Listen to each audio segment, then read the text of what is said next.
कुछ बातें लिखने के लायक हैं। वो क्या लिखने लायक हैं? जिस मंदिर में भगवान पारदेश्वर हैं, जिनके घर में भगवान पार्द के शिवलिंग हैं, भगवान पारदेश्वर की कृपा से व्यापार, वाणिज्य, उनका व्यापार कभी रुकता नहीं। ये पारदेश्वर भगवान की ये महिमा है।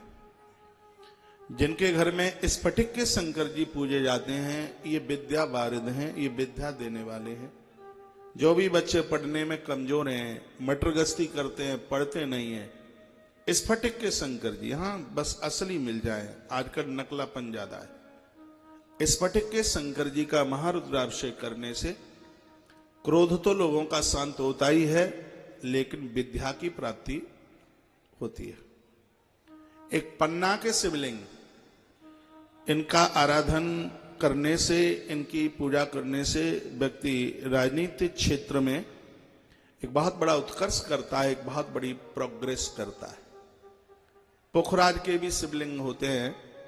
ये मानसिक शांति के लिए, तनाव को दूर करने के लिए इनकी एक बहुत बड़ी महिमा है। तांबे के शिवलिंग कुटुंब खानदान को बढ़ाने के लिए, इनके घर में बच्चों का जन्म होता है, मृत्यु को प्राप्त हो जाते हैं, ताम्र शिवलिंग की आराधना और उनकी पूजा की जाती है। दुश्मन को रास्ते से हटाने के लिए लोहे के शिवलिंग भी पूजे जाते हैं। इतना ध्यान रखना, जिन जिन धातुओं के मैं शिवलिंग बता रहा हूं आपको, एक स्थान पर उस धातु के एक से दो नहीं होंगे, वहां पर एक ही शिवलिंग। जैसे पारदेश्वर दो नहीं रख सकते, एक ही रख पाएंगे आप। गोमेध आप दो नहीं, एक, वहां एक एक। हाँ, एक ऐसे नर्मदेश्वर भगवान जरूर हैं जिनकी संख्या एक से ज्यादा भी आपके मंदिर में स्थापित हो सकती है। वाणासुर नाम का भगवान महादेव का एक भक्त हुआ, मिट्टी के शिवलिंग बना बना करके इसने मातृ नर्मदा में 1 करोड़ शिवलिंगों को इसने विसर्जित किया।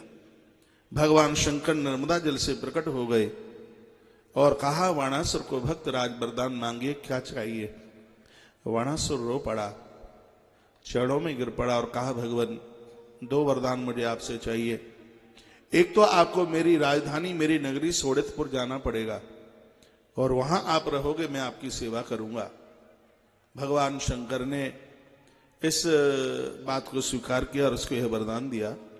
दूसरे शब्दों में इसने मांगा, भगवान मुझे आपसे दूसरा वरदान ये चाहिए, मिट्टी के जितने भी मैंने शिवलिंग बनाए हैं और मैंने विसर्जित नर्मदा मैया में किए हैं, वो मिट्टी के जितने भी पार्थिव शिवलिंग हैं वो सब पाषाण के हो जाएं, ये आप कृपा कर दीजिए। भगवान शंकर ने कहा, तुमने जितने भी मिट्टी के शिवलिंग बनाए हैं वो नर्मदा की कोख में पहुंच करके सब अपने आप में आज से नर्मदेश्वर के रूप में वह सब प्रकट होंगे। भगवान शंकर के, भगवान शंकर की हर पिंडी के ऊपर चढ़ा हुआ प्रसाद सब कोई नहीं ले सकते। जो भगवान शंकर ही जिनके इष्ट हैं, ये उनको ही अधिकार है, उन्हीं का मंत्र जपते हैं, उनको अधिकार है। लेकिन भगवान नर्मदेश्वर के ऊपर नीचे जहां भी चढ़ा हुआ प्रसाद है, ये सबको लेने का अधिकार है।